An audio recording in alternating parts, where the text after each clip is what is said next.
এখন মাঠের মধ্যে আসছেন যারা এত সুন্দর মাঠ আমাদের দান করেছেন মাননীয় স্বর্গীয় মহন্তলাল চৌধুরী এবং স্বর্গীয় বিমলা চৌধুরীর সুযোগ্য নাতি মাননীয় ডক্টর সৌমিন চৌধুরী মহাশয়।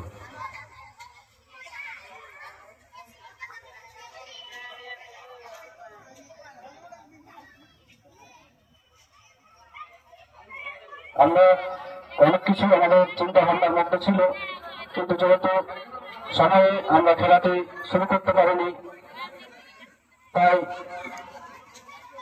অনেক কিছু চিন্তা ভাবনা আমাদেরকে বদল করতে হলো। কারণ খেলার জন্য আকর্ষণ, খেলার জন্য আকর্ষণ, আমরা সুন্দরভাবে ফুটবল খেলা উপভোগ করবো, তার জন্য আমরা বাকি প্রোগ্রামগুলি কাটছাট করতে বাধ্য হলাম।